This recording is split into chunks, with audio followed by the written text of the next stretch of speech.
Welcome to Common Man Cocktails. I am your host, Derek Schomer, and it's late at night. This is going to release pretty late at night. I have two things I wanted to talk about. The first, we're going to be doing, actually this is really the second, it's a foreshadow? I don't know. Lead in? No, whatever. So, we're participating in a Crown Royal, not Secret Santa per se, it's more like a Yankee swap where you open a gift and then other people could steal it and you could steal somebody else's type of game. And so they had sent me a video to kind of explain what my secret is. And although you'll see in the video, they don't show you what it is, they just show you the video of it because we're a video show, so they made a video for it. So I'll do that second. First, what I want to do, and I'll show you how you could help us participate. First, what I want to do is talk about the New Old Bar, this little recipe book right here. So this is a classic cocktails and salty snacks from the Hearty Boys, Steve McDonough and Dan Smith. I think it's McDonough, that's Irish, right? And there's photographs from Steve in here too. This book came in for review, and I'm always curious when people send me recipe books to review, and I don't get too many recipe books to review, so I really wanted to take the time to do it right. And when I say do it right, I mean read through all the different content and how it could affect my fandom, my viewers, the folks who watch our show, and if it's relevant to them. And I've got a couple different books, most of which I've bought. Some I've been reading through, some have been suggested from viewers, and the end result is this. This book is really kick-ass. So it's called The New Old Bar, and I read it and I said, you know what, I'll go through it and qualify if the recipes are any good.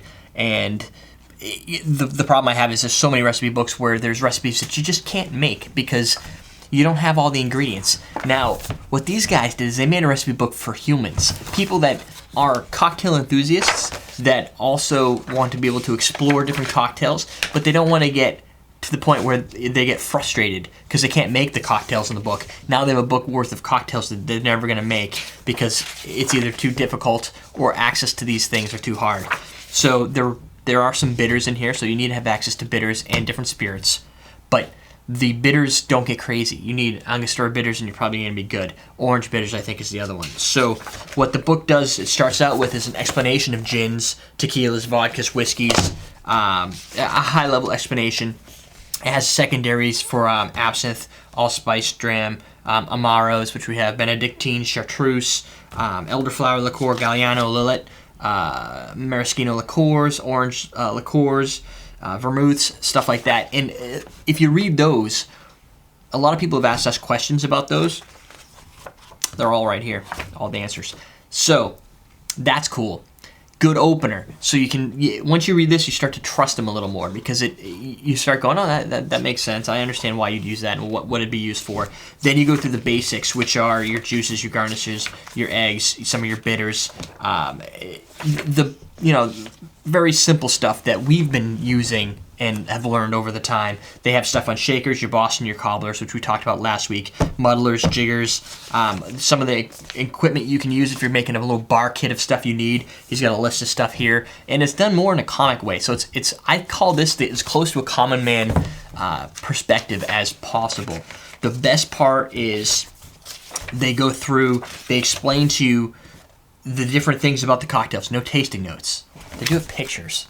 No tasting notes. But they put so much emphasis into you can actually make this. And you want to make some sort of simple syrup that sounds crazy because it uses, orgeat syrup. They don't have a recipe for orgeat syrup. They tell you why in here. Pineapple syrups, rosemary syrups, cinnamon syrups, ginger syrups, grenadines, your homemade stuff. All this is homemade. They say use fresh fruit, which we always say. Basically, everything we've always said is enforced in this book. So it's more than just recipes. The beginning of it really teaches you how to drink.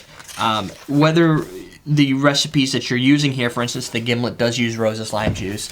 You can go through and validate that the recipes are legit, right? If you're afraid that, the measures are going to be so incorrect or whatever. But some of just the way that the book presents itself, rinses, chills. The beginning of the book is actually some of the best. Goes to the shaken and stirred thing, what a dry shake is if you're using eggs. So there's the techniques in here on top of the recipes. And when you look at the techniques, it's not a huge portion of the book. I'd say 5% of the book. The rest of it is going to be your recipes and then your secondary recipes for making syrups and stuff. But even going through those syrups, none of them are ingredients that you will just be like, dude, where the hell am I going to get that? So from that perspective, it's a great book that will get you classics. They don't really use vodkas in here. They'll tell you, oh, sometimes we will, but we really don't understand why you need that much. It's all the stuff I've been saying. It makes sense. You're taking classic cocktails and you're introducing them to a new age of viewers, which I think is pretty much our demographic, although we do have some old school classic viewers. And I think a book like this will satisfy the folks like Doug, my co-host, who's more into those classic cocktails, yet still make it not so scary for folks like me that are like, I don't know if I want that many pre-prohibition cocktails. How do I know? I don't want to make something that has these crazy concoctions of syrups and herbs that I just can't get, and I have to order them on Amazon, and what a pain in the ass.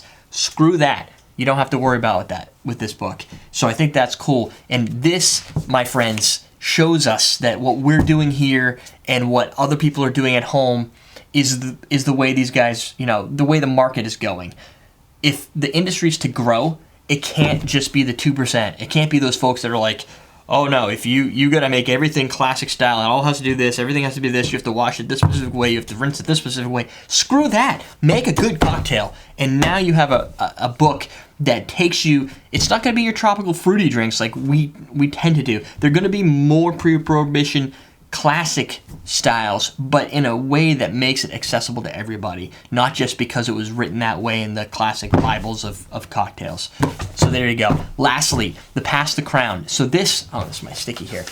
If you use hashtag Pass the Crown, obviously, in Twitter, you can do it on Facebook, YouTube posts, Crown Royal will dedicate one of these bags. These Crown Royal bags are going to stuff it with stuff, and they're going to send it over to the soldiers overseas, and that's called the Heroes Project. You can go to Crown Royal's website or Google it if you want to know more about the Heroes Project. So what I'm encouraging people to do, first off, is watch this video. Here we go. Roll it.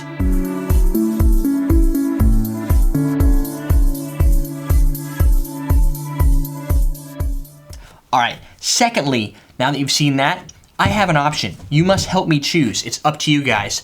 I've been given a secret bag of something, and I don't know if it's going to be good, something I want. You just don't know. Or I can steal it from everybody else. Some of the other things that have been out there, and there's some stuff that, like beauty supplies, I don't really want memberships to. iPad Mini. There was a Crown Royal XR. It's the Reserve Crown Royal. Those are the two that I was kind of looking at. If I can probably post it, I'll post it inside the description on YouTube. And is that probably the best place to put it? And on my website on everydaydrinkers.com. So you can see all the current prizes. And then you can decide, should I steal one of those, or should I just take what this is, open it up, and then somebody else can possibly steal it from me. That's just the way Yankee swaps work. And then the person who tweets #Pass the Crown more will end up winning. Unfortunately, there's some people going crazy. They've got the hashtag already a million times. They've never even done it. So I doubt I'm going to get the last steal, which is what happens if you get the most tweets with their hashtag. So I'm not really worried about that. I have a feeling I'm not going to win that. I'm doing it more for fun and for the user interaction. So what do you guys think? Just like the video says, should I keep this mysterious gift, or should I pass and steal somebody else's? If I steal it, I could end up with something cool in there. I don't know. What do you guys think? All right, that's it for today. Remember, the New Old Bar. I'll put a link in it in the show notes so you guys can go check it out yourself. There's probably some reviews on Amazon, and I'll post a bigger review on everydaydrinkers.com. That's it, folks. We'll see you tomorrow. I'm cleaned up. I got my 2 seats ready for Curtis and for Doug. We're going to be recording tomorrow live Ustream at 7 o'clock Eastern Time. Check our Facebook, facebook.com/cocktailtv for more on that. We're teaching you how to drink.